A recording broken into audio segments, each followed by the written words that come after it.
Tom Clark's 6M podcast is a Boink Studios production. And now, on with the show.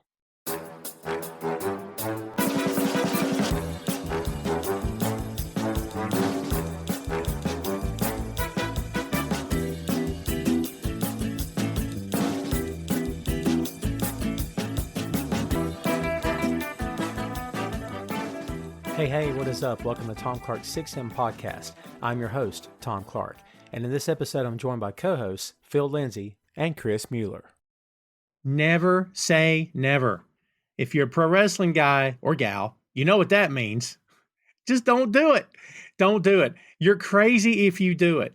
Because many times over the years, when some dude says, well, this never happened, and then it happens, you're like, what was that, Ed? What'd you say? Yeah, look. Just never say never. It's a dumb move. Do it if you want. Can't stop you. Free country, at least right now. We'll see what happens in November. But it can't stop you. But look, if you're smart, never say never.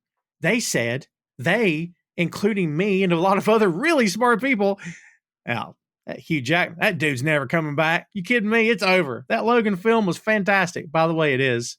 It absolutely is. And yes, we covered it here on the show. Go check it out in the archives. Well, guess what? He came back. Unless you've been living under a rock and you don't know any better. Not only did he come back, he came back with a vengeance. For 90 years, till he's 90, they're going to have him. That's a joke from the movie. By the way, this is Wolverine and Deadpool. And yes, we're going to spoil the ever-loving life out of this thing. I warned people on my socials 2 days after the film's release. I said, anybody ruins this movie for me, you are unfriended. And you were unfollowed. I don't care. Come at me. But look, at this point as we record this, it's a little over a full week since this movie was actually released. If you haven't seen it in a week, it's okay. Don't listen to this right now. Save it. Come back to it later because we're getting ready to spoil the crap out of this thing. So buyer beware. Let's get into it. Deadpool and Wolverine is a 2024 American superhero film based on Marvel Comics featuring the characters Deadpool and Wolverine. Imagine that. Produced by Marvel Studios, Maximum Effort, and 21 Labs Entertainment. Distributed by Walt Disney Studios Motion Pictures. It is the 34th film in the Marvel Cinematic Universe. Holy Lord. And the sequel to Deadpool in 2016 and Deadpool 2 in 2018. The film is directed by Sean Levy from a screenplay he wrote with Ryan Reynolds, Rhett Reese, Paul Wernick, and Zeb Wells. Reynolds and Hugh Jackman star as Wade Wilson Deadpool and Logan Wolverine, respectively, alongside an assorted cast of characters. A lot of surprises along the way, and man, I'm anxious to do this. The budget for this movie, $200 million, and as we record this, the box office, $590.6 million. So I suspect it's made a little bit of money. And this thing was released July 22nd, 2024. So we are very much in the throes of the opening of this film. And you're going to love this one. So hang on. And that is your lowdown for Deadpool and Wolverine. So Chris, I saw you tweet the other day that you'd seen it. And I'm like, I swiped away because I'm like, I don't want to know anything because at that point I hadn't seen it yet. And I didn't think you'd spoil it, but I didn't want you to say, I was disappointed or something terrible. But like, oh God, I don't want to hear anything. So right out the gate, what's your views on this film? What'd you think? I loved it. I had a blast. I thought it was definitely the best Marvel project we've gotten in a little while.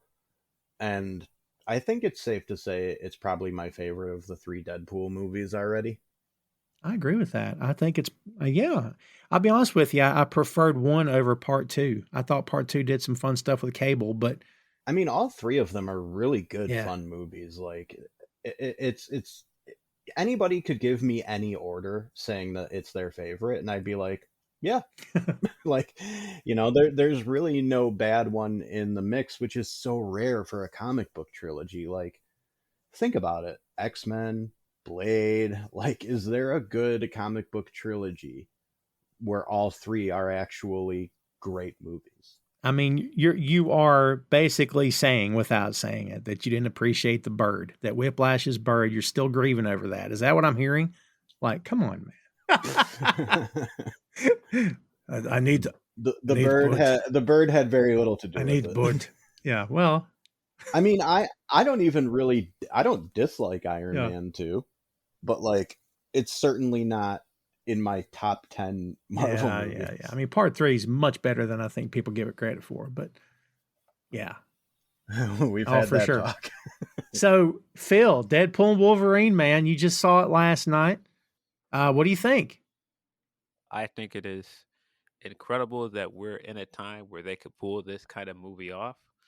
I'm sure some people will be agitated by the idea of a movie just being like, hey, remember all of these things that happened in all these other movies? But the fact that we can still have these kind of moments and it still brings people all this joy, I think it's really cool. That's a great way to put it. Things give people joy. Like you and I just did the Acolyte here on the 6M, and boy, kids, let me tell you, if you haven't heard about that one, brace yourselves, because white dudes are unhappy. All right, I'm just saying, because like fans are weird and people are, well, that's in the comic book. She had green eyes. What's this crap? It's that bad. It's that freaking bad to this point. Like, Yeah, but I mean, I saw some stuff last night after I saw it that was just kind of like, guys, shut up. What are they complaining about? I'd love to hear because I haven't seen anything yet. I mean, this movie is pure fan service, but I think it's in the best way. Like, there are bad ways to do references and callbacks and fan service and all that, but I thought all of the jokes landed for me, and I was genuinely shocked at a few things that they did in a good way. Like Evans, the way they used Chris Evans, great, chef's kiss, brilliant, really good, really good. Again, kids, we warned you about spoilers. The Human Torch is in this movie. Great. Did you guys realize? Did you know that he was? Did you kind of just put 2 and 2 together? You realize he wasn't Captain America here? It didn't occur to me until he did Flame On, and I was just like, haha, that's great. Like, I didn't even think about that as a possibility, and I should have, but I didn't even, like, I didn't know, like, some of the cameos were spoiled for me before going into it, so I did know Evans was in the movie, but I did automatically assume it was going to be some kind of Captain America thing. I mean, just because why wouldn't it be, you know? I mean, once I saw the picture going around of him in the movie, and I knew it was most of this movie was in connection to the Fox universe, I put 2 and 2 together, which immediately annoyed me because I'm just like, all right, you guys can't just let people see the movie. I mean, within 2 days, there were whole clips from the entire movie on there. The entire movie was on Twitter at one point. I'm just like, but don't get me started on how a certain person ruined Twitter and how some of this stuff should have immediately been copyright stricken and it wasn't. But whatever. Well, I mean, look, to your point, that guy is as wacky as they come, and might I even say he's a little weird as well. And if you know, you know. After he showed up and we found out he was Johnny Storm, I was really hoping for a cameo from anyone else from the Fantastic Four movies. Like, I would have loved if Michael Chiklis came in and did Ben Grimm just for 2 minutes. Yeah. Chris, did you know that Jessica Alba has recently come out and said that she would love to play Sue Storm again? Did you read that? Oh, all these actors see the Marvel paychecks that some people are getting and are like, yeah, I'll reprise my role. I don't blame them one bit.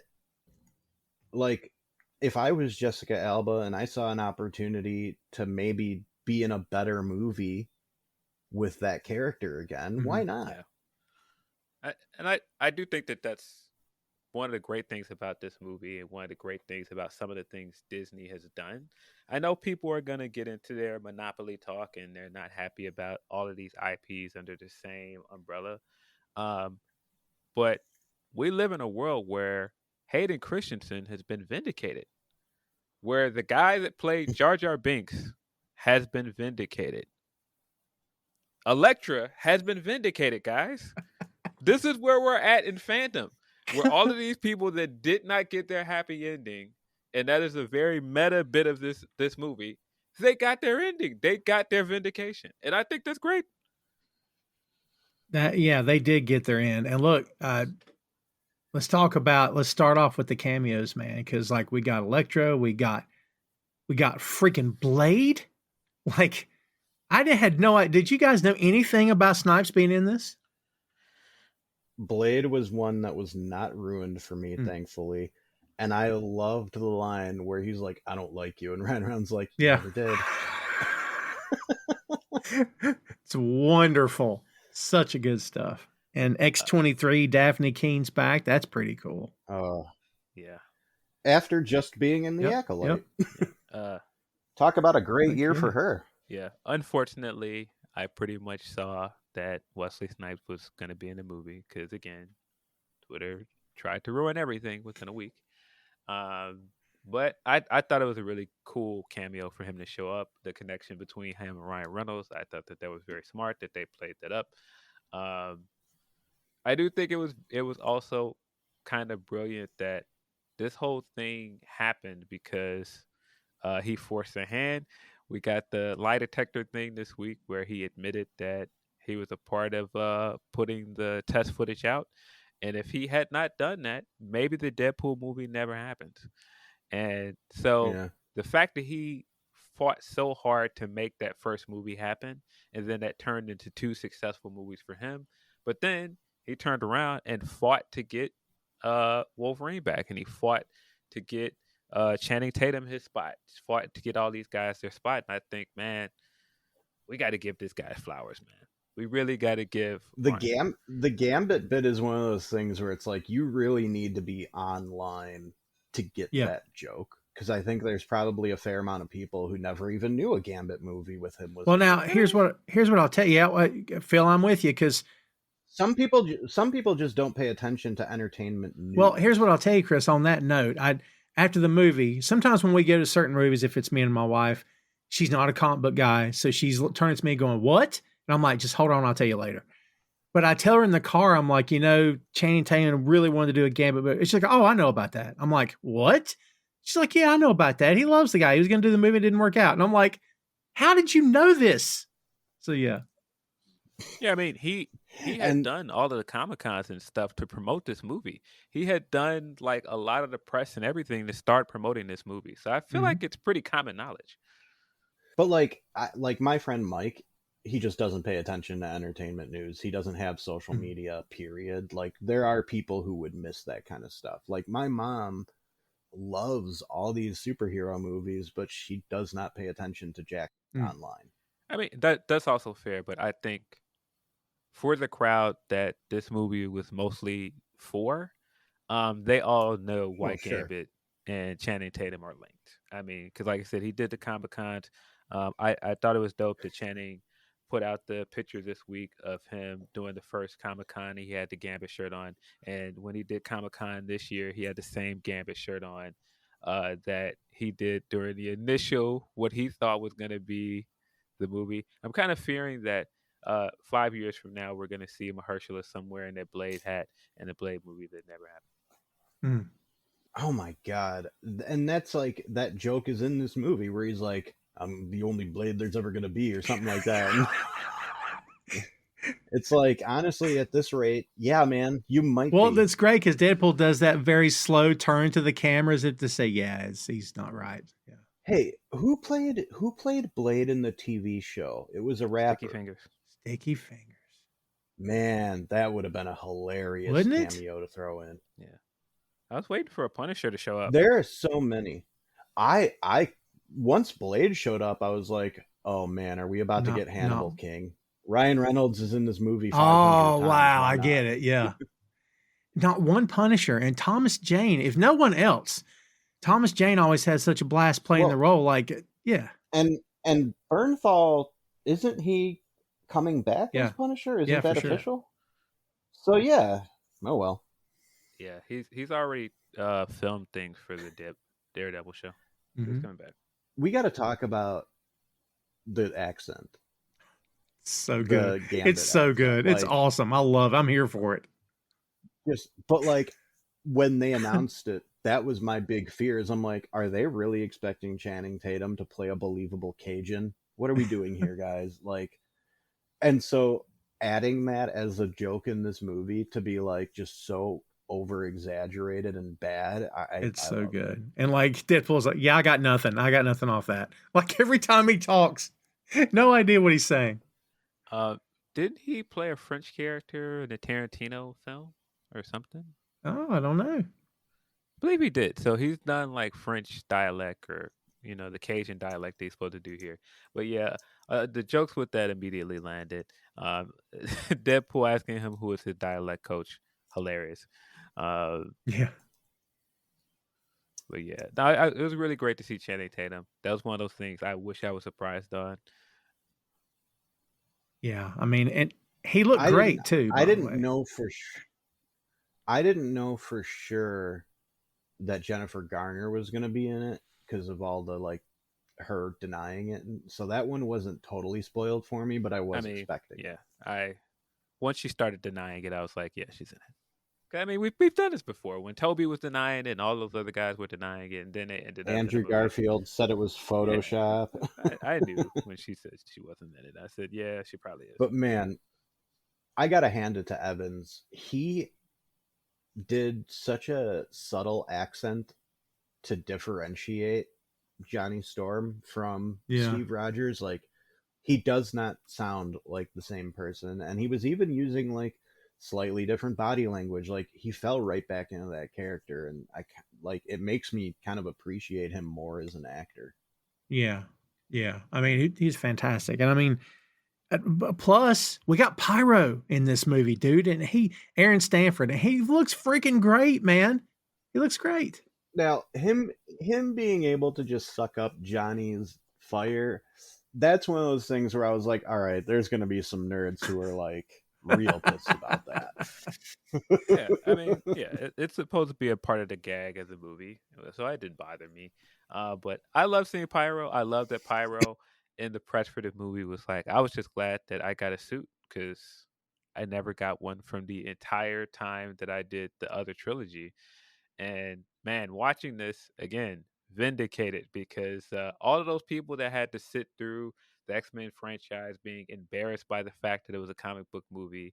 And don't get me wrong, I enjoyed some of those movies for what they were, but no. I don't want to see the leather. I don't want to see any of the all black. Give me color. Give me costumes. Give me tights.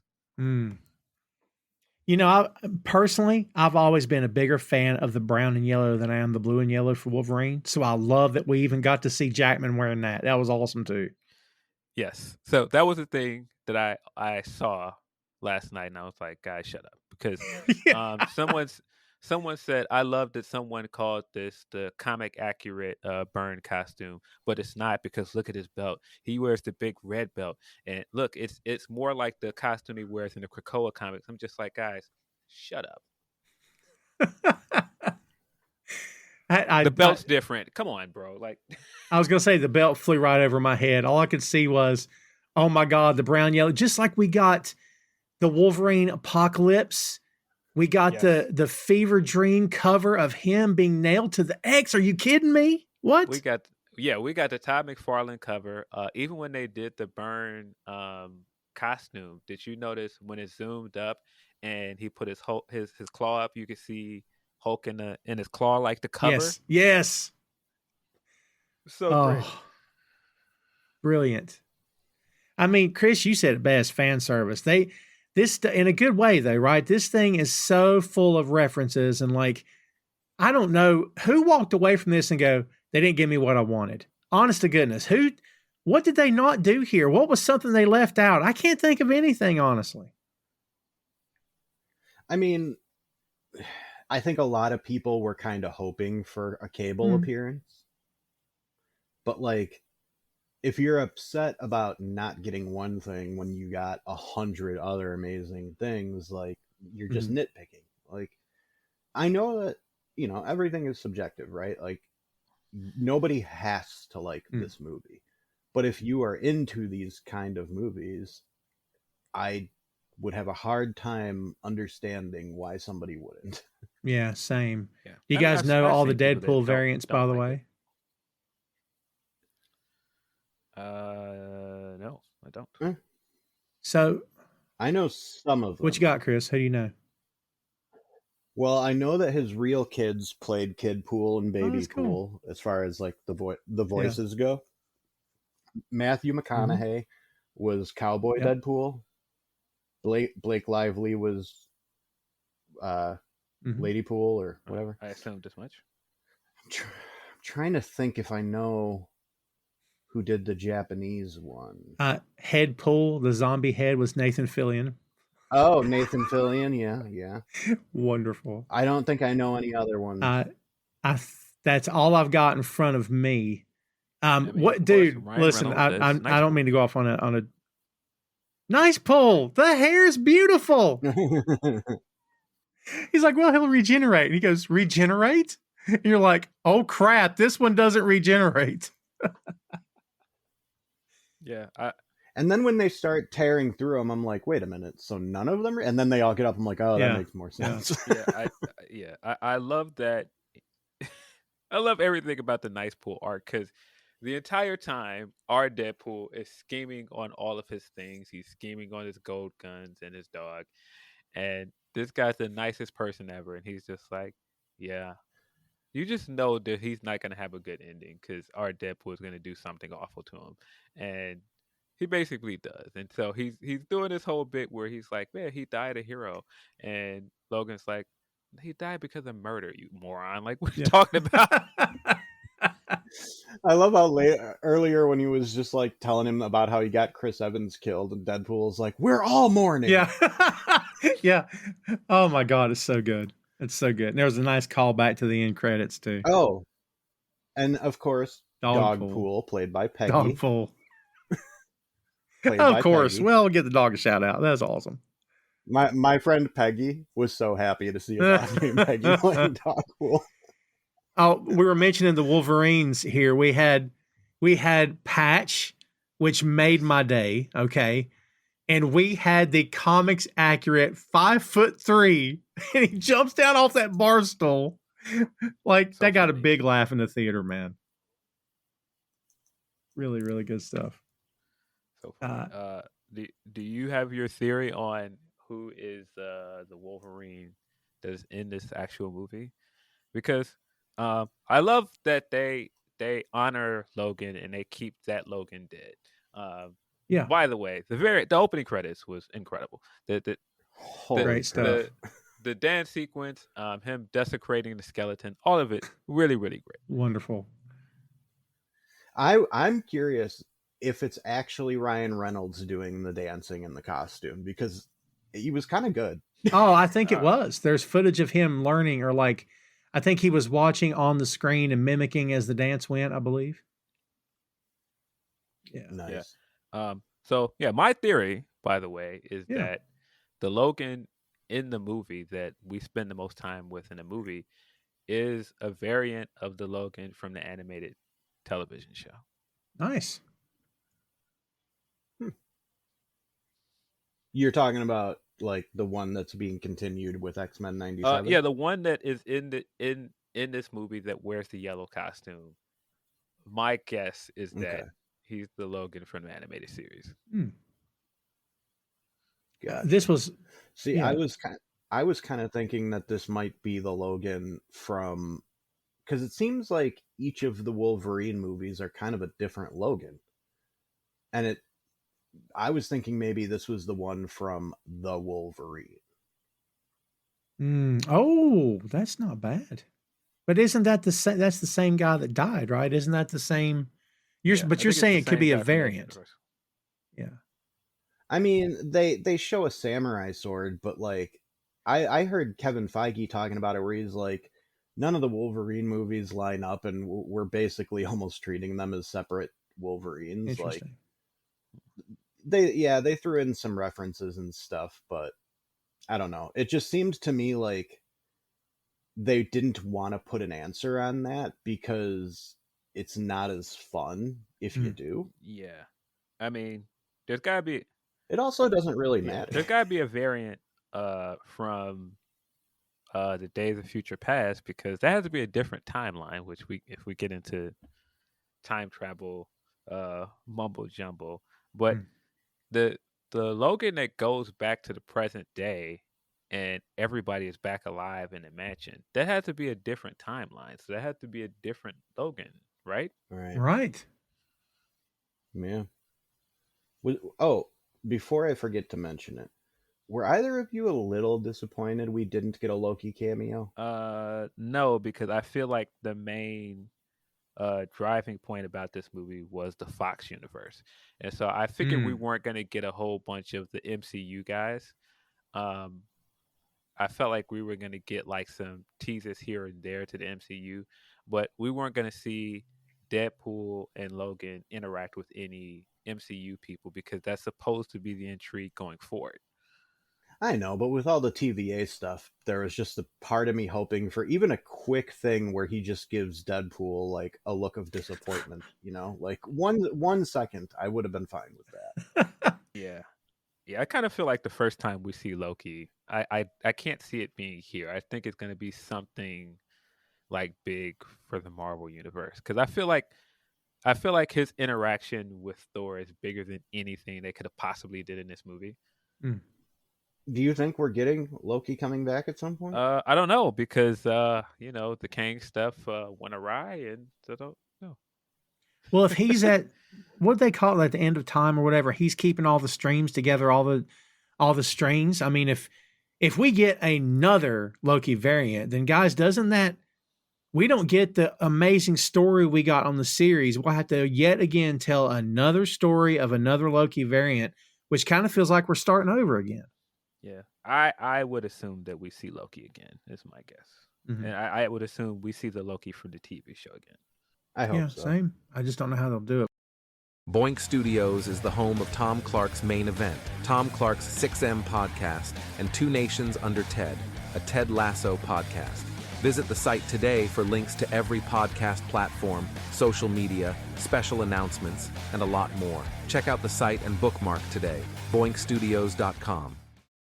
We got Azazel from X-Men First Class. I didn't see that coming at all. So that was pretty cool.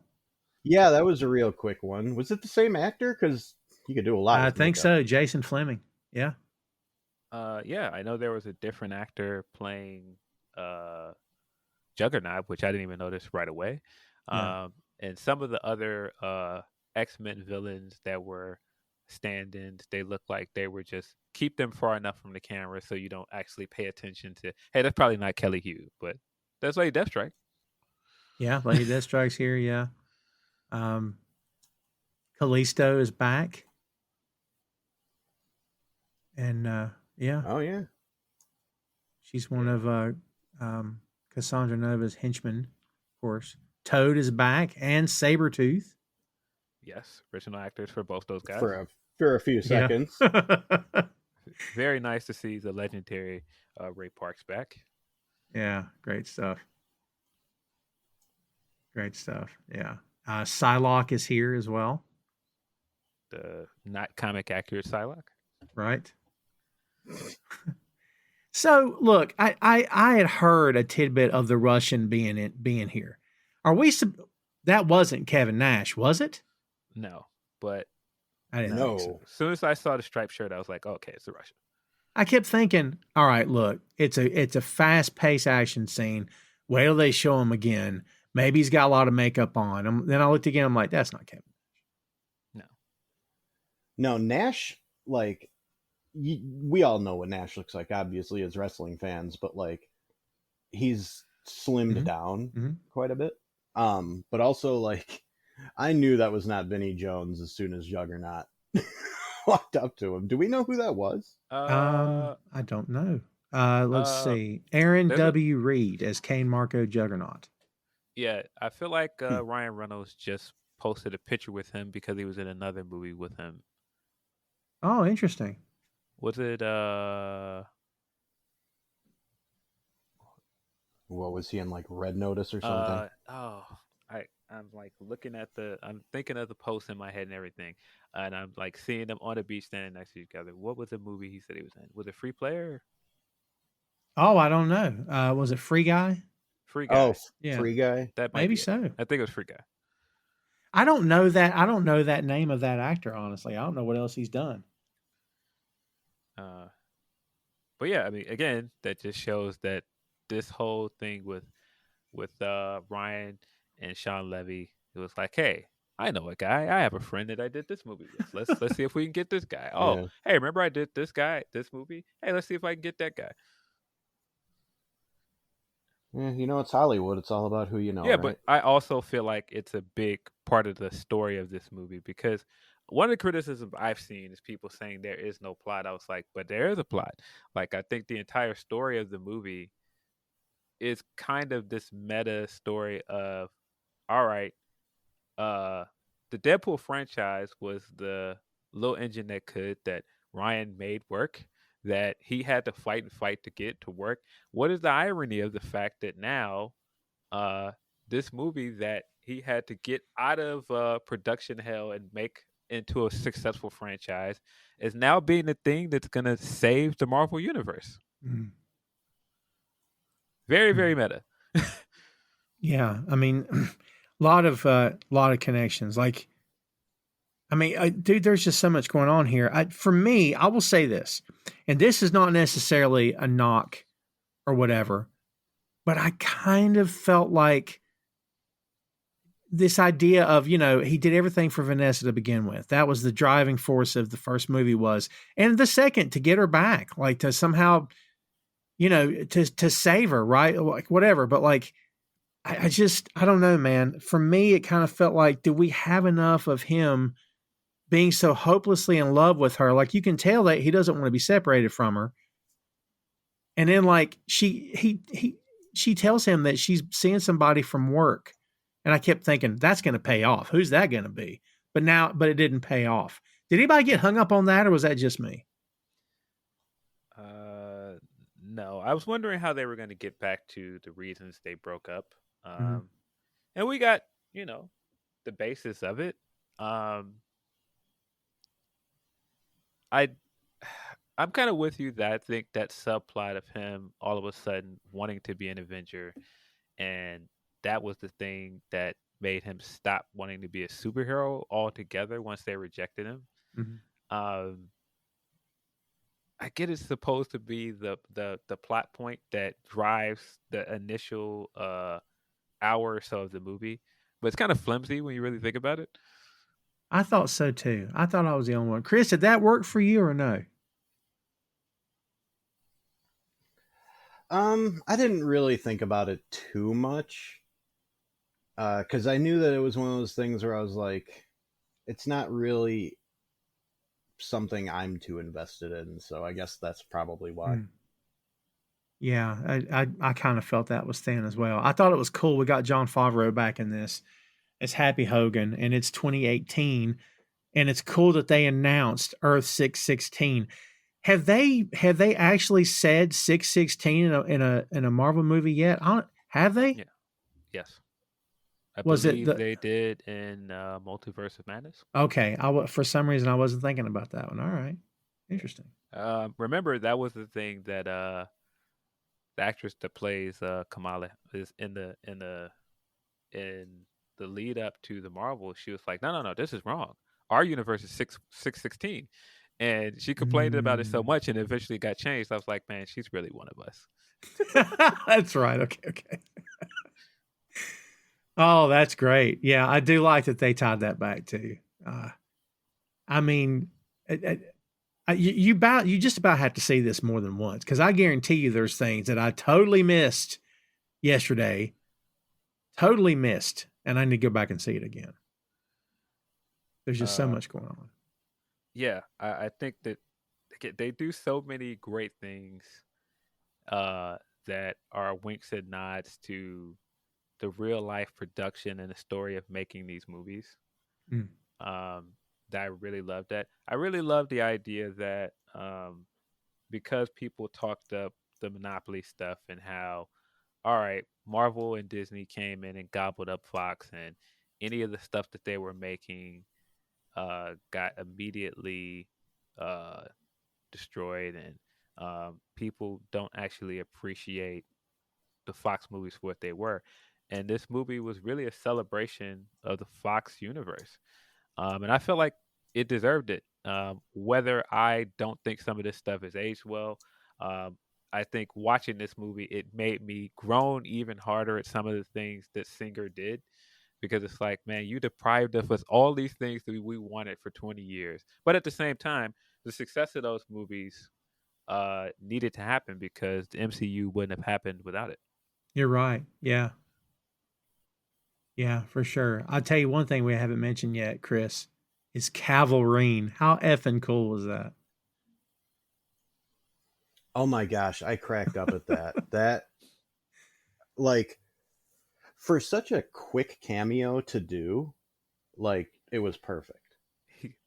Because those rumors were everywhere for a pretty short time. Yeah. Again, all of the meta stuff from, like, if you know that he was in that rumor was going around. The fact that he turned around and when he did the claws, he did the little flex thing he does with his arms in all of his movies. I immediately cracked up at that. Oh, that's great. Yeah. I mean, things didn't quite work out with that, Zack Snyder stuff. So, hey, freaking Henry, if you're not busy. Yeah, I immediately. Wasn't there also a rumor that he was playing another hero for Marvel? There was a rumor about the Sentry for a while. Yeah, that's what it was. There was a rumor that they wanted to bring him in for something else, like Hyperion or something. That would be good too. Yeah. Yeah. Basically any jacked up guy, Yeah, but I hope they don't try to do that. Just bring him in as like a Superman adjacent. I think if anything that we've seen from all of this stuff so far of this phase of Marvel movies, it's like all of these guys that played a role for a decade or so are just kind of like, hey man, I did that for a long time, but I wouldn't mind coming back if I get to do something different. Hey, maybe I can go and play a villain, or maybe I can go back and play Johnny Storm or something like that. But I don't mind doing Cap or Iron Man again, but give me something else to sink my teeth into. Yeah, I agree with that. Don't just, like you said, don't just do adjacent characters to the universe you just came from. That kind of seems a little too on the nose to me anyway. Yeah. Well, what about let's talk about the cast here, guys. So we know, of course, Ron Reynolds and Hugh Jackman. We've already talked a lot about Ron. We talked a lot about Hugh here. There's that bit at the end because the joke was till you're 90, right? And then at the end, he's like, "What are you going to do?" And he's like, "Well, I don't know. I'll figure it out." And he goes, "Well, I guess I'll be seeing you around." And he looks at him. He's like, "No, you won't." Because once again, guys, Jackman has publicly said, "I'm done. This is it. It's too hard to get into shape. It's too much work. I'm much older now." Like, how about bold prediction time? Is he really done, Chris? What do you think? I honestly don't know, because they did not definitively establish that anyone is in the mainline Marvel universe because of what happened here. So I wouldn't be shocked if we got a different Wolverine. I do think we're going to get a different Wolverine, but I think they very clearly set up things that makes you think that there's a chance that he could come back. Because if I read correctly, Yeah, for sure. the timeline that Deadpool and Wolverine are in is the same timeline that is at the end of the Marvels. That Beast is in, and oh man, I forgot all about that. Yeah, so I think there's a chance that we could see them again. I do think that there's also a very good chance he's like, nope, I just did this as a favor to a friend, and that's it. Like, this was kind of a good goodbye to fans. We did the best way to write off Wolverine as a character and gave you the sad moment, but also I gave you the fun moment as well. I gave you kind of a celebration. I did feel like, man, the montage they show at the end of like the making of all of the X-Men movies, and he's such a big part of it. I'm like, bro. Again, I wasn't the biggest fan of all the X-Men movies, but Hugh Jackman deserves all of his flowers for what he did for that character and all of the dedication he gave to that character. He was the main star of that franchise, of that universe. He was the Robert Downey Jr. of that universe before MCU existed, and he deserves all the credit for that. Yeah, dude, because he absolutely Like, and you saw in those that interview, like during the credits there, where he's talking about he was kind of the new kid there, and no one knew how to act. Who's this new guy? We've already been filming. He shows up out of the blue, because that role was supposed to go to Dougray Scott, and that dude was the villain in one of the Mission Impossible films, and he had the role, and I believe he broke his hand. Is the story that I always heard, which is why he could not portray Wolverine. So they had the last minute changed the casting and got Hugh Jackman. So, like, Phil, you're right. It can't be overstated how important he was to those movies. Yeah, he was the star of it. He was the star of those movies. Yeah. For better or worse, I think that sometimes harmed those films. But it very much played into this movie, because he came into this movie where people are like, oh my gosh, you know what we didn't. Hmm. Sorry. but it played into this movie because, he's seen as the biggest star over there. He's seen as this big hero over here. And here, he's secondary to Deadpool. That was never a thing in the Fox movies. He was never secondary to anybody in those movies. That's right. True. We forgot to talk about the fact that we got, like, a short Wolverine. Oh, wait, we mentioned it. Remember we said he jumped off the bar stool and he was like comics accurate? Yeah. Oh, okay. Sorry. Yeah, I forgot. Sorry. That was one of those moments where I was just like, oh my God, that's perfect. They made him a little shorter than they probably needed to for the joke, of course. But, like, yeah, that cracked me up. The comics accurate Wolverine's 5'3". This guy was 4'1". I'm telling you. Like, yeah. He was a hobbit. It was Frodo Baggins. Are you kidding me? That was great. And Harry too, so that it fits. It fits. Yeah. What about Cassandra Nova, Emma Corrin? We've done a lot of these kinds of reviews here where it's comic book films, and we've always talked about how over the top is the villain going to be. 2 minutes in, you're going to be going, oh God, it's going to be one of those portrayals. Ah, crap. Like, there's moments of that with her, but I thought she was fantastic. Like, she struck all the right chords for me. I was legitimately thinking, I'm going to walk on the other side of the room. If I know she's a bad person and she walks in, I'm getting away from her. Like, she was deliciously evil, I'll put it that way. What's everybody think about her? I thought she was fantastic. I thought she was great. I think for a villain who didn't have like the full movie of screen time, and whose motivations were rather broad and vague, like, she really ate that role up. Like, she chewed the scenery a little bit, but she was, like, legitimately funny too. Yeah, twin sister of Charles Xavier. I thought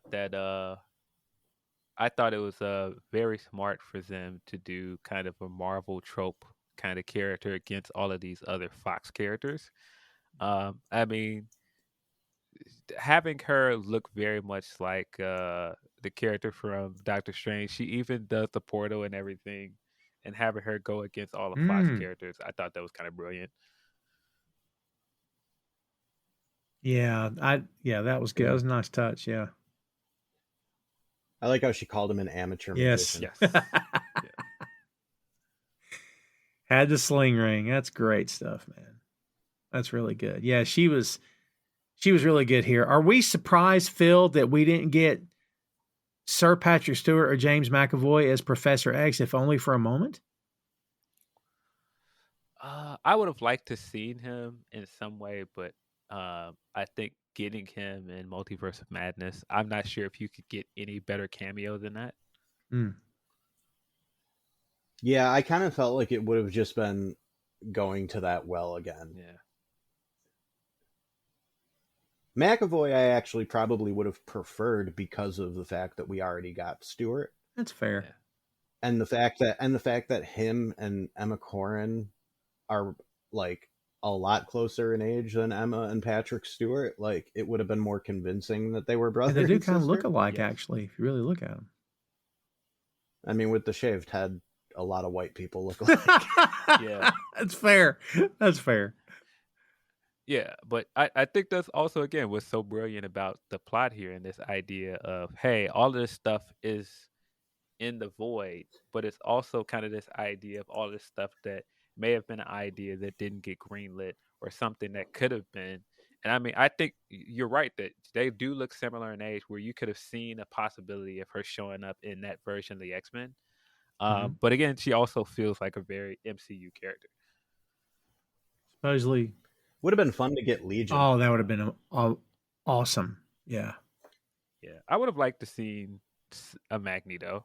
I think that would have been a bigger surprise than Professor X. Yeah, that's fair.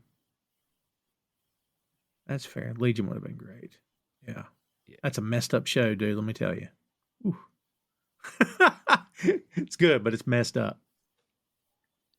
She supposedly took inspiration from Christoph Waltz's character in the film Inglourious Bastards. So I can kind of see that now. That kind of makes sense. Yeah, it's great. I thought she was awesome. We also got, we mentioned Vanessa. That is Marina Baccarin. She's back. Rob Delaney is Peter Wisdom. Boy, all the Deadpools, they're all like, oh, we've all got a Peter. And he's like, oh, have fun playing with my Peter. It's freaking great. Like so many dumb jokes, but on the nose and just funny enough.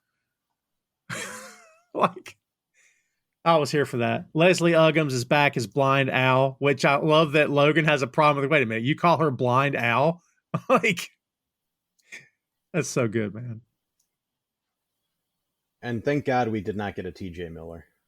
Yeah, he's not happy. He's had some negative stuff to say about Ryan Reynolds, man. So, like, I don't think we're going to be seeing him back again, period.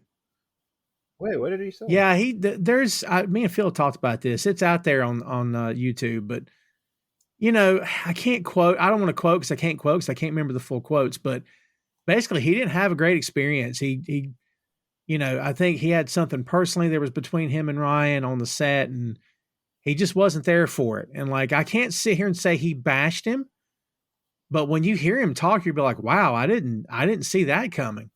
So I think they're probably done with him. He's probably done with them. Yeah, we'll need that negative energy over here, man. Yeah, I'm not sure. It's yeah, like I said, it's on the YouTube, kids. It's because when I saw it, I thought, is this supposed to be a joke? But it's not. Like he didn't have the best time. So Brianna Hildebrand is back as Negasonic Teenage Warhead. That was cool. Karen Sony is back as Dopinder.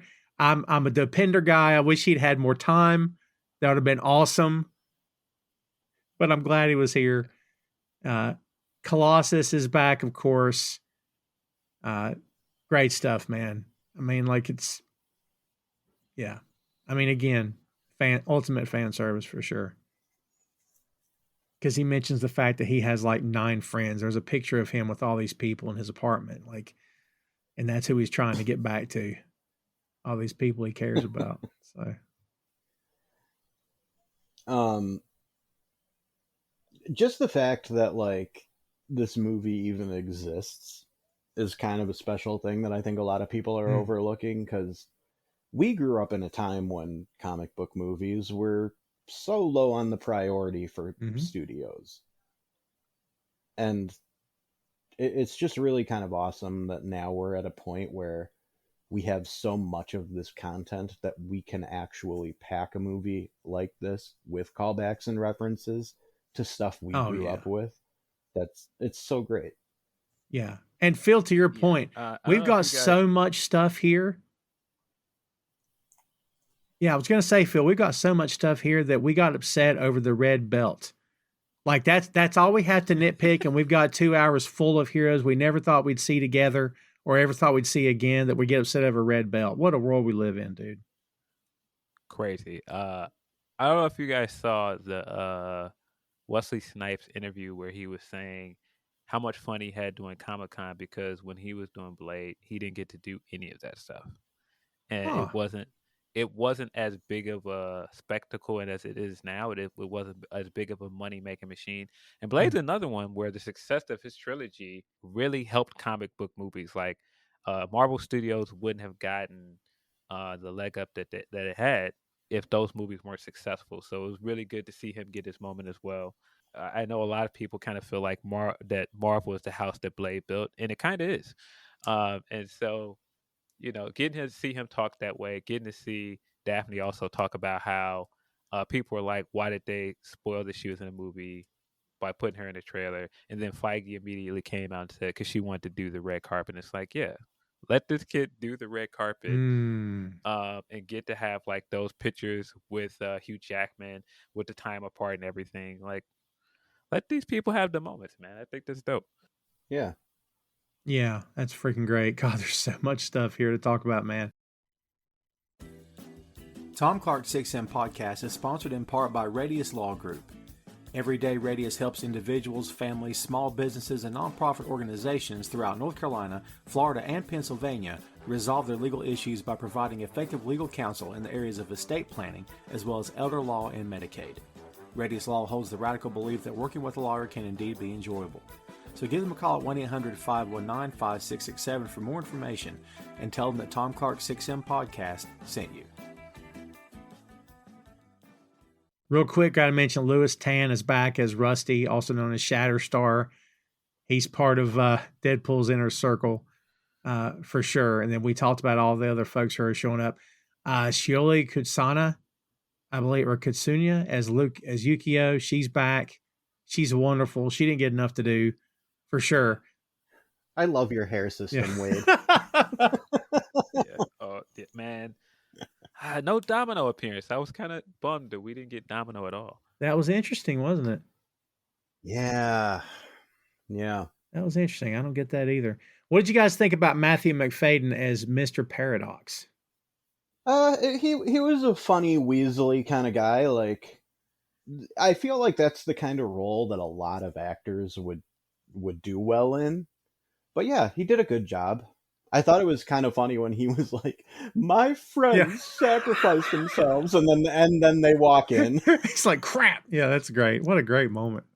Yeah, I thought he was very funny. I thought that they very much played up on the trope of English actor guy that is the villain, because we've seen that so many times in comic book movies, especially early on when we got like the early on movies from Fox or all these other studios. English guy that comes in and he's just sinister, and I thought that worked very well here. Oh, dude, yeah. Deadpool even referenced it at one point. Yeah, I mean, I love that he's so generic looking that he could have fit in anywhere, but that's kind of what you expect from this character. And the whole TVA connection, like, guys, what impressed me, they didn't have to spend 20 minutes explaining the TVA. It was a very short explanation.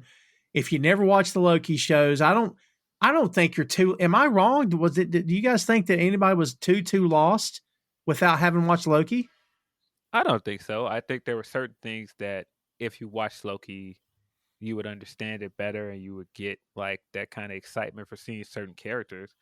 But I think for this movie, it worked fine, and for just like the MacGuffin bad guy stuff that they did, I thought it worked. Again, it was even pointed out right away. I mean, even his name Paradox is very on the nose. Yeah, it's fair. I love that they called the MacGuffin in the movie. That was great. Yes. That was wonderful. Oh, and Peter flirting with I can't remember her name from Loki, but that was really that cracked me up. That was very funny. The office worker guy that was just completely like enthralled by Deadpool, and he's just like, look, this guy gets it. Who you calling? Your wife? HR. Yeah. Is your wife in HR? Oh, that's great. Yeah. I liked how they actually included a small line about the fact that the TVA gave him adamantium swords to kind of explain why he was able to actually put them through Wolverine.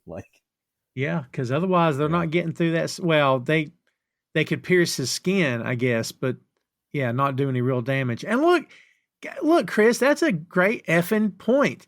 He got stabbed with adamantium and he just shook it off. Like, I guess, okay. But man, listen, I've never seen a healing factor work this fast in my life, guys. Like extraordinarily fast in this movie, dude. Freaking nuts, man.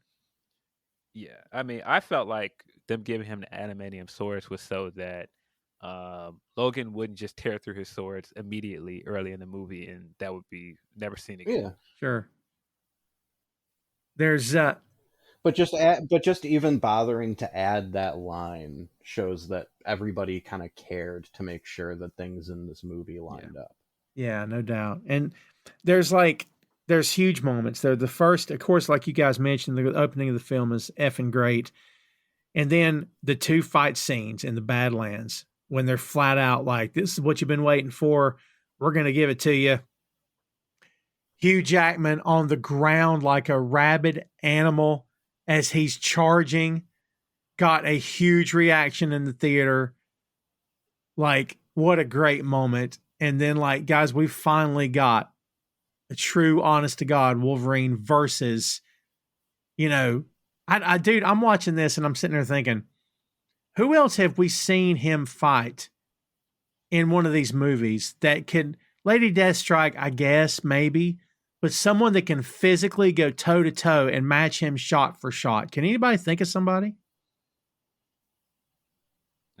No, pretty much Lady Deathstrike. I know they played up the Sabretooth stuff, but not like this.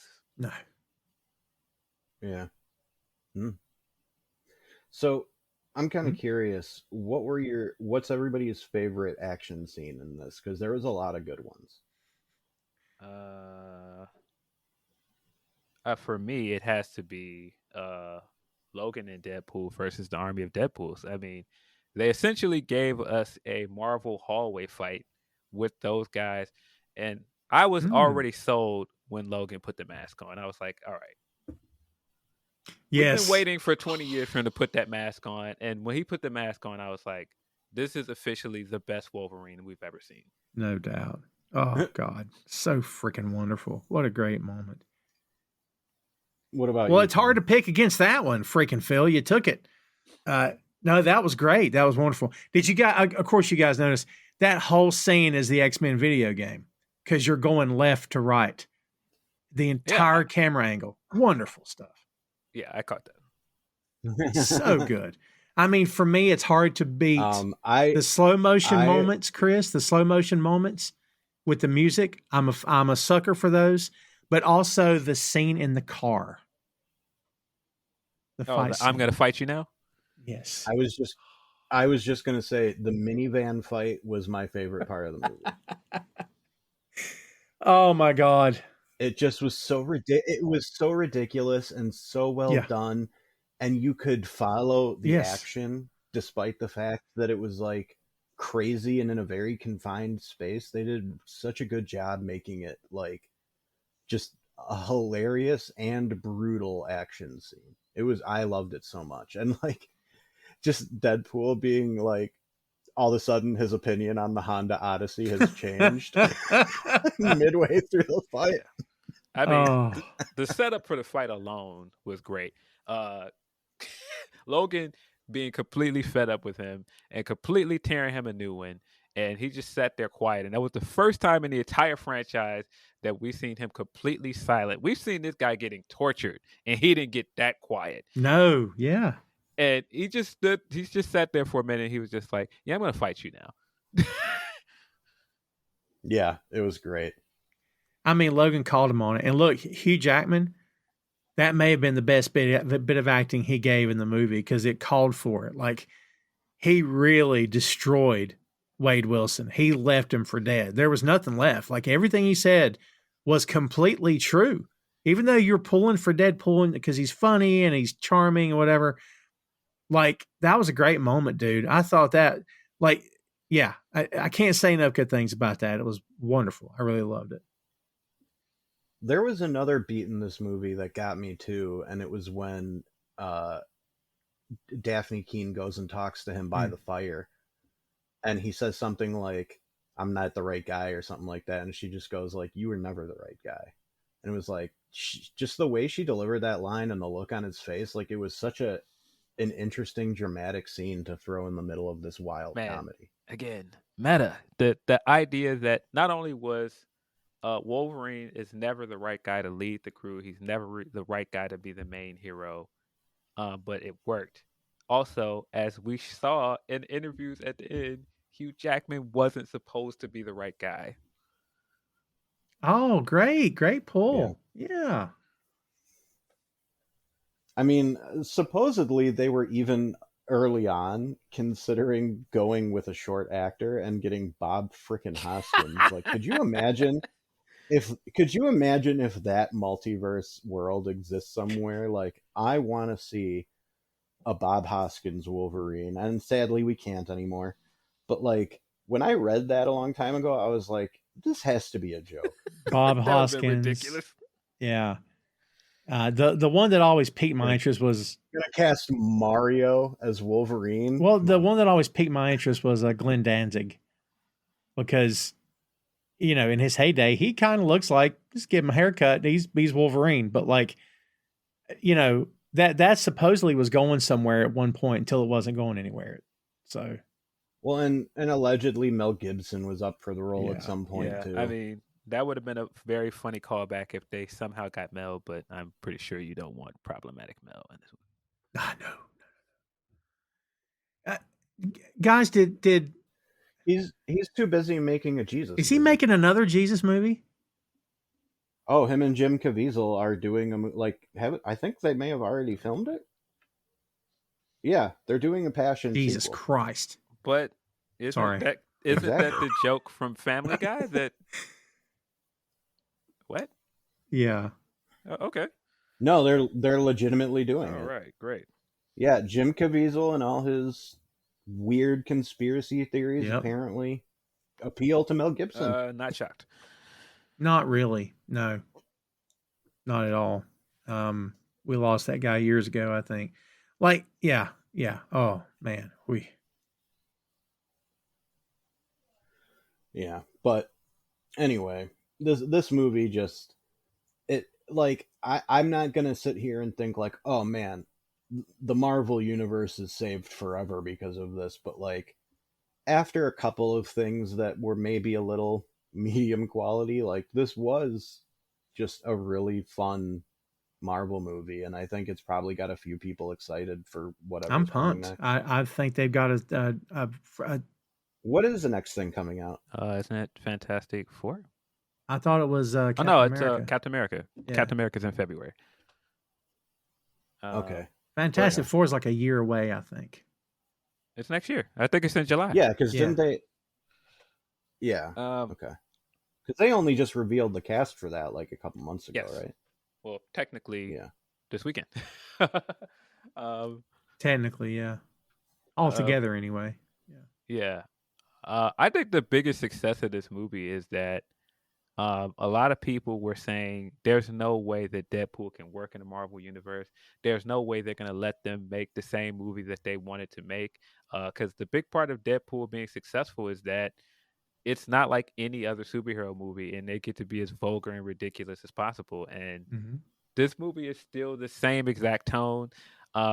This didn't feel like they changed anything about Ryan Reynolds or his portrayal of Deadpool. If anything, it felt dialed up. And they let Hugh Jackman play in that world and be just as ridiculous as well. They let Chris Evans go over there and be as ridiculous as them as well. And I mean, that very much plays off of where Chris Evans initially started his career doing comedy and all this other stuff. So I think that, if anything, is the biggest success of this movie, that Marvel just let this be a Deadpool movie. Because you can't do it any way else, guys. You can't sanitize this. You're going to lose. And look, had they sanitized this, I don't want to say bomb. That's a big word because we don't know anything, because they didn't make that version. But I'm telling you, I do not believe it gets $500 million opening weekend. I do not believe that. It may have, just off the strength of Hugh Jackman being in it and the success of the first two movies. But I think bad reviews could have been disastrous for this. Just not in terms of like box office success, but I think just like the optic of it and just some of the stuff coming out of it especially with some of the other movies not doing well, I think a Mhm. lot of people would have been down on it. Yeah, for sure. Listen, back to the Wolverine thing. I was going to ask you guys this earlier. Did they miss an opportunity to introduce you to the new Wolverine? And I don't mean he's on screen for 30 minutes, but maybe he's on screen for 2 minutes and it's a passing vision. It's a passing, and maybe Logan himself goes, wait a minute, is that supposed to be me? I don't know. Did they miss an opportunity here to maybe, or do they even have the guy yet? What do you think? I don't know if they have the guy, but I kind of feel like if this was Jackman just coming back for one more and he doesn't do anything else, it's good that they let this just be about him. Yeah. I don't think they needed to introduce a new Wolverine. And I don't know if this is a hot take. I don't think they should introduce a new Wolverine for a long time. I think if they do an X-Men movie, I think they should wait a while before they reintroduce Wolverine. Mm. And I wouldn't mind if he wasn't the anchor of everything. So introducing him before anybody else probably would have given that perception again. Yeah, and I think they definitely need to get away from that. I think they need to start with like an actual team, start with the main five, or at least start with a team and bring him in later. And for the love of God, make Cyclops Oh my important. God, that was one of the biggest takeaways from X-Men '97 is that this guy is great. Why is he not used as well in the movies?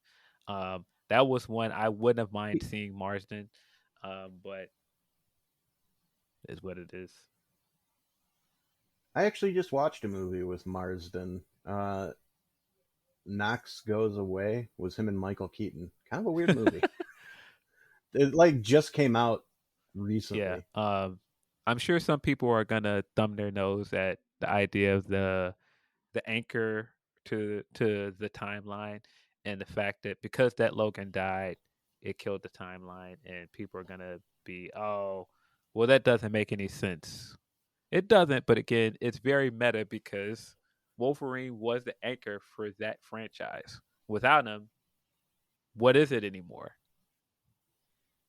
Right. And plus, that version of Logan died in the future. That didn't happen today or yesterday. That was in the future, which means I guess maybe that means if let's say that Logan had died in the current, whatever the word current means, you guys know what I mean, then that universe would have quickly, sort of pruned itself, I guess. But like the fact that he happened in the future, that his death happened in the future, it was taking that much longer for it to wither away. That was what I took from it anyway. Yeah. I mean, if you pull too hard at the idea of an anchor being, it doesn't make sense. I mean, but it's comic book science. And that's the thing.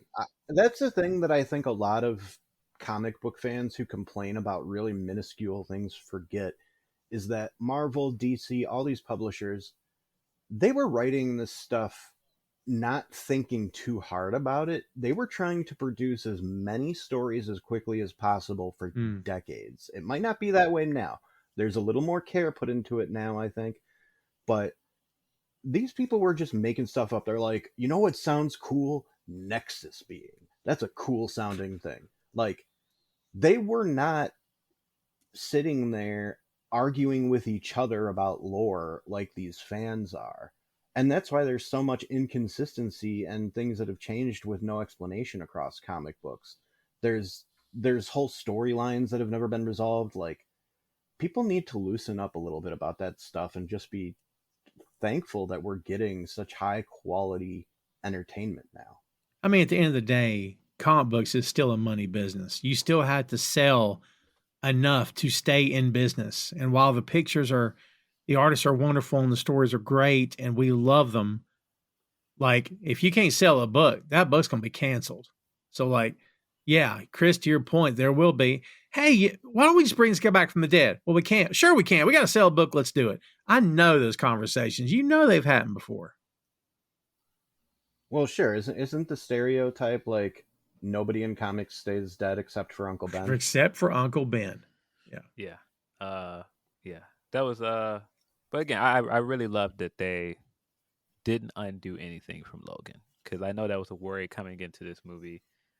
Yeah. I'm glad that they let that exist. I'm glad that they let X-23's character exist in a way that it did, because it would have felt very cheap if they just undid all of that. Yeah, Best opening credit sequence of the trilogy too. That fight scene was great amazing. stuff. And they absolutely didn't mess with it, guys. To your point, everything that he did to that grave, it doesn't matter. It doesn't matter because none of it messed with the original movie. His fate, he's still dead. Everything stands. Everything's fine. Yeah, they didn't screw with it at all. Yeah. I love the way they explain that too when he's like, you got like body by a tree, but in reality you just ran out of batteries trying to save someone. Like, it was such a nice simple way for them to explain that. Did you guys bump into, look, I'm not going to say that this needed to happen, but for me, when he's explaining to Cassandra what happened, I was sitting there thinking it's going to come out that he killed the X-Men, that he did it himself. Because, like, we got Old Man Logan. We didn't mention Old Man Logan on the porch. Effing great. But, like, in that story, of course, he kills the X-Men. He doesn't know he's killing them, but he does. I kind of thought that's why he's so tortured, because he killed them himself. I was kind of surprised they didn't go that route. Again, meta baby.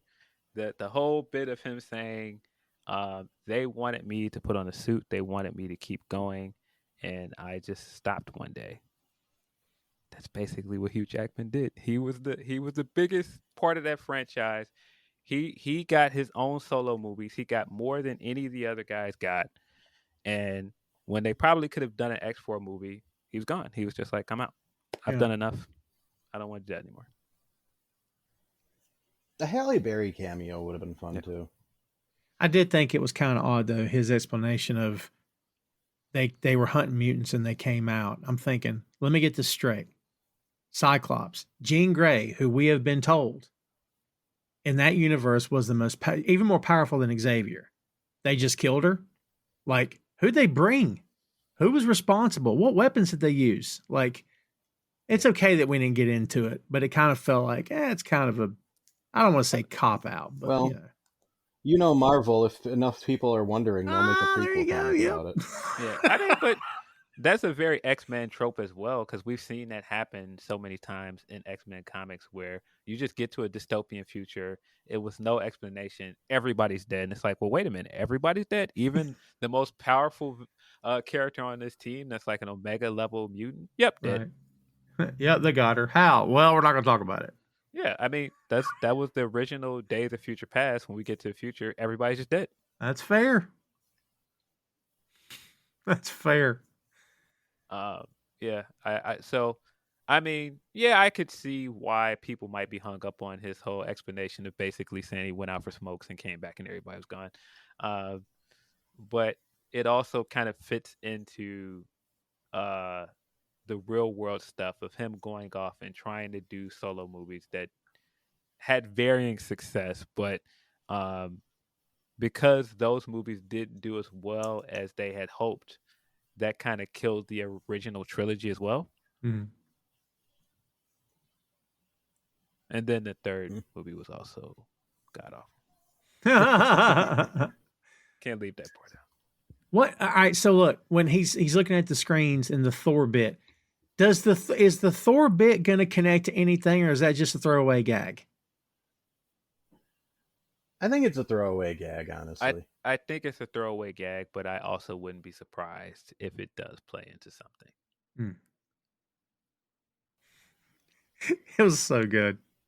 Like, but that was the scene, like, from the Dark World. I think so. Right? They just didn't put that. So, like, yeah. Was there a universe where there was a Deadpool who was Loki? I don't know. Interesting. I don't know. Yeah, I thought all of that stuff was very funny. I mean, man, I just cannot give Ryan Reynolds enough praise. Nobody else could play this character. No chance. No one else. He's incredible. I mean, the fact that he does all of the talking for this entire movie, and he never stops talking, and he somehow manages to never get annoying enough where I'm like, I'm tired of this, because like, oh, he's supposed to be annoying. That's the whole point of the character. Yeah. Yeah, you're right. Like he's absolutely, yeah, dude. Yeah, every time you're to a point where I'm like, man, this guy is getting on everybody's nerves, but he'll eventually drop a line in where it's like, okay, that's really, really funny. Like there's a point in the movie where he's annoying everybody, and I think it's when Gambit comes in and he gives the line about his dialect coach. And he's like, who is your dialect coach? The Minions? Yeah. That's a great line. Yeah. Oh, I mean, to your point, Phil, that the character itself could be to the point where you're like, this is a let me breathe kind of movie. Like you gotta let me. I can't take it anymore. This guy's too much. I never get that with him, honestly. No, and I just think he knows when to give the one-liners. He knows when to give like a very random streak or something. Like even in the van fight, when Logan breaks his arm and he he gives that eep noise before he drags him back into the van. Very, very funny, man. He does so many things. Like when Logan tells him, say one last word, he goes, Goober National. Yeah, that's funny, but it's hilarious. All right, nice pull saying, hey, look, I can break the fourth wall.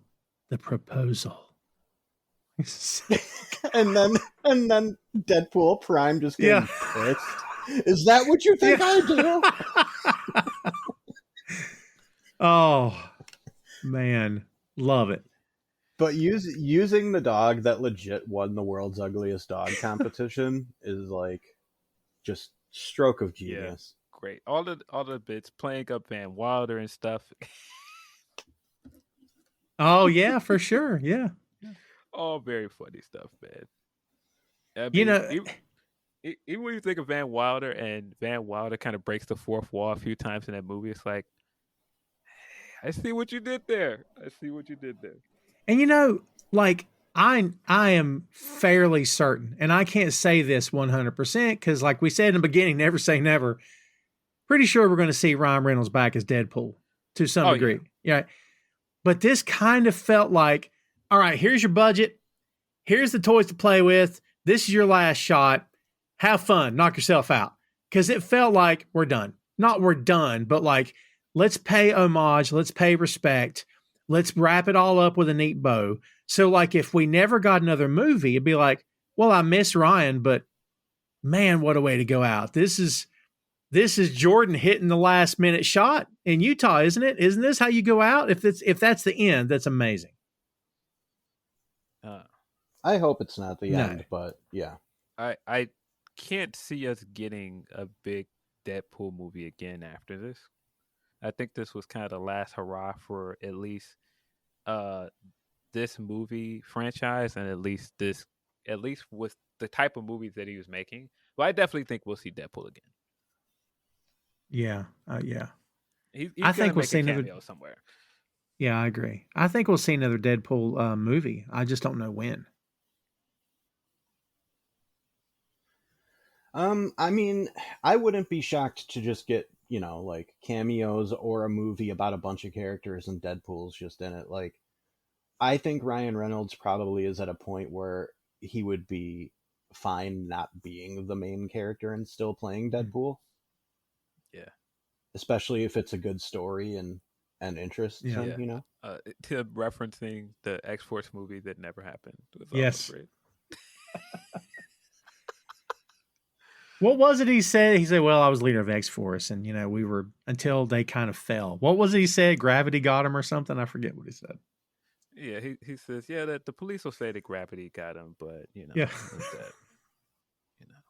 we didn't do well enough. What did he say? We didn't test well for focus groups or something. Oh, that's great. Yeah. Well, like I said, although I don't believe this is the end, it sure felt like we got one shot. We better nail it. And man, they nailed it. Like, yeah, I don't know. Oh, that's what he said. He said that Cable didn't test well for focus groups, yeah. which was also kind of the bit of why we didn't see Cable again. Yeah. Yeah. Well, we mentioned who could possibly hate this, who's not liking this. Like, there's this white Christian couple. I know. Calm down. I know it's a shock. I get it. You're at a loss for words because of the Jesus stuff.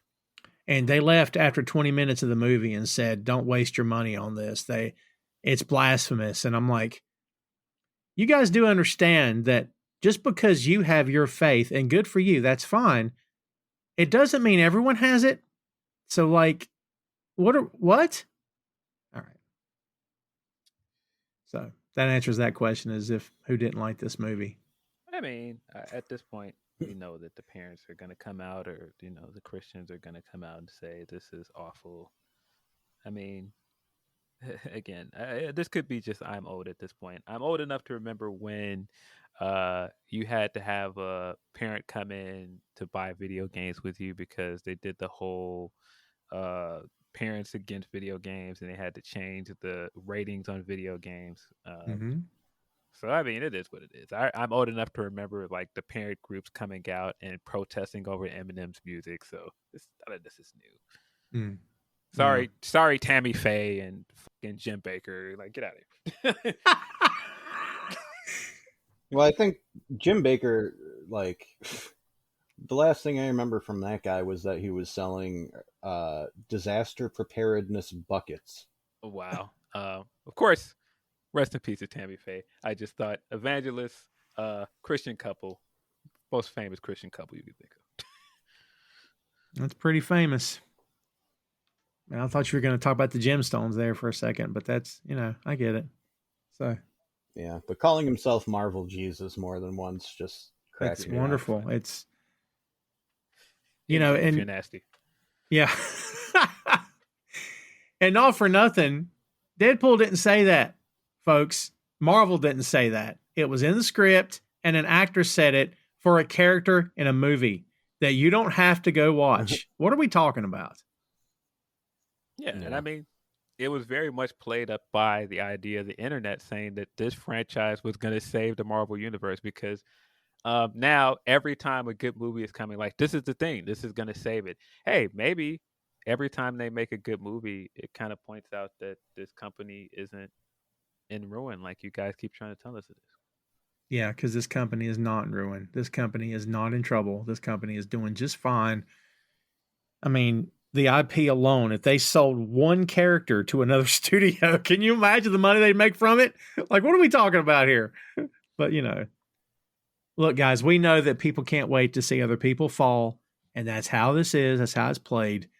Anytime someone's successful, people line up and wait for the fall to happen, which we knew was going to come with the MCU eventually, and people can't wait for stuff to go wrong. Why can't we just have fun with stuff and let people like what they want to like? I don't get it.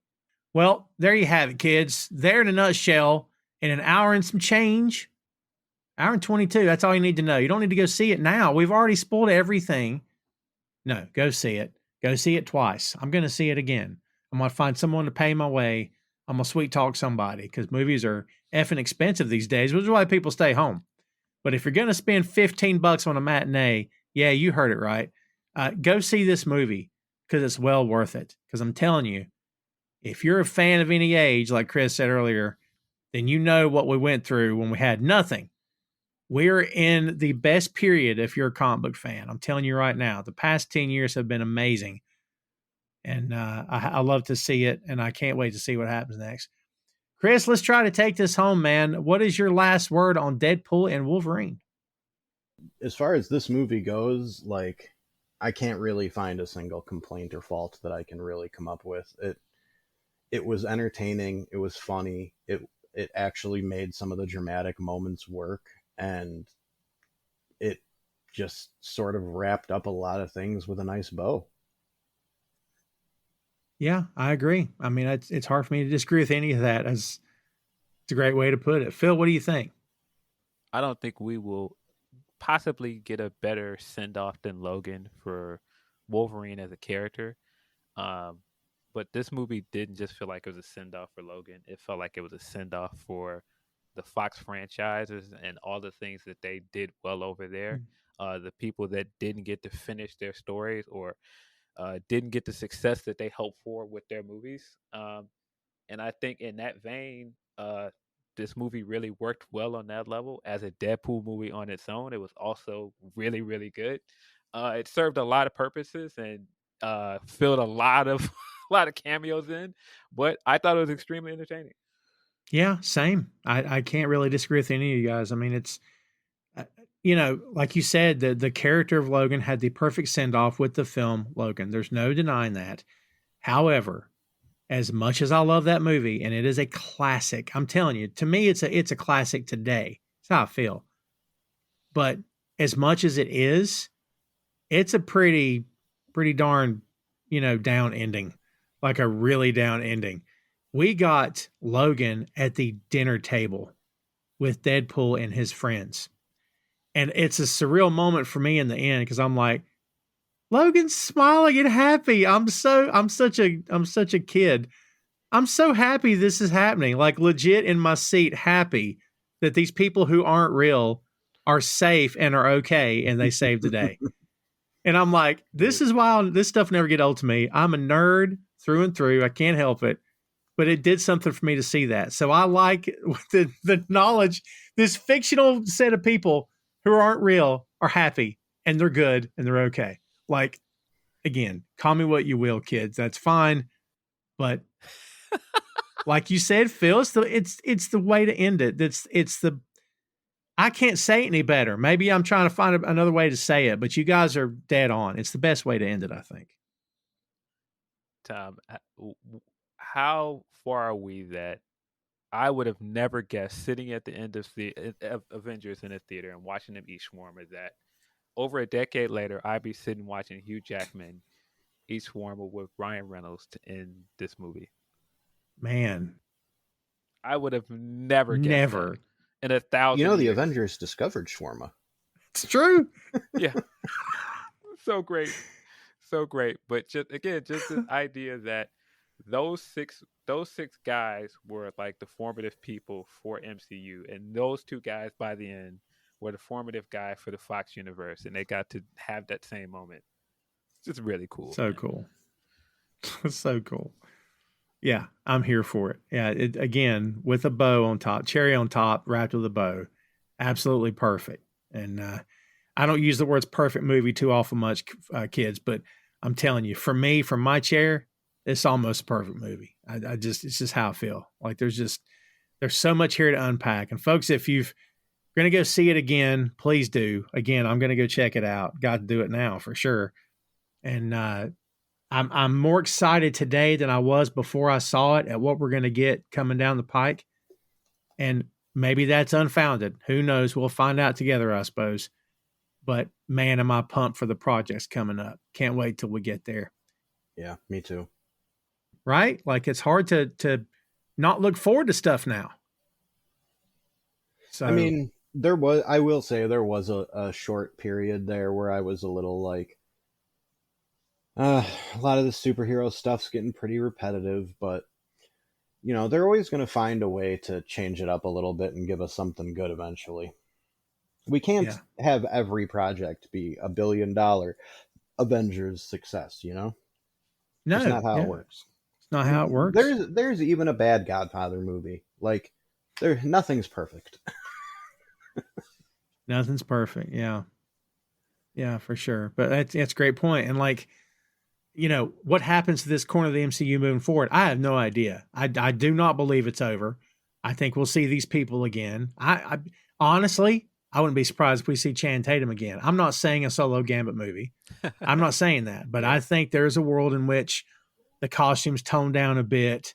He's not quite as goofy and cheesy, and he actually is a legitimate character in a legitimate movie at some point, at least part of a team. Whether it's an X-Men team, I don't know. But I don't know. Like I said, man, I think the doors are wide open now, honestly. You don't want Taylor Kitsch to reprise his role as a Gambit? Please no. Nothing against Taylor Kitsch. I'm just saying. But like, that poor guy. They tried to put him in so many blockbusters that just were terrible. Yeah. Yeah. But please. But I mean, even if we don't see Gambit again, I think this is the success of this era of Marvel films, and just like this era of these older actors getting to come back and have a last hurrah, is that, well, wait a minute, I really like this. Can we see more of this? Like we saw that with the Amazing Spider-Man stuff. Like we're probably not going to see Andrew Garfield as Spider-Man in his own movie again, but people are already like, can we have this? It's just like, no, guys, we're not going to get maybe it. maybe in 10, 15, 20 years we'll get old man Spider-Man. Hey, I wouldn't be mad at it, but yeah, yeah, that was the other reason why I can kind of see Hugh Jackman popping up again. Like you can't tease us with the prospect of Toby and him on screen together and not give us that. Also, were either of you kind of surprised they didn't include a line where Logan sees Chris Evans, thinks he's Captain America also, and be like, hey, didn't I know you in World War II? Because they've established that they served together. Yes, they did. God, great pull. I was thinking he was going to go, oh my God, that's him. What do you mean that's him? That's him. That's Steve Rogers. Like, oh man. It just would have been funny to be like, weren't you in Berlin with me in 1942 or something? Like, it just would have been funny to throw in a little gag like that, but that would have been a real deep cut. Yeah, no, I agree. I was here for that too, actually. Yeah. I mean, look, I get it. If Jackman's done, he's done. It's fine. But like, as we record this right now, he's 55. Talk to me in 15 years when he's 70. And, is there any part of him that wants to play? I don't mean jacked up. I don't mean running and fighting. I mean, just pop up on the screen with the hair. And I don't know, dude. I don't know. I think anything's possible, honestly. Because, and this is bringing it back, kids, tying it with a bow. Never say never. So that's how we end it. Thanks for checking us out, folks. Stay tuned for more to come. But for now, that is Deadpool and Wolverine. Hey, thanks for listening to the show. Check out our social media on Twitter, Facebook, and Instagram at 6M Podcast. We'll see you next time.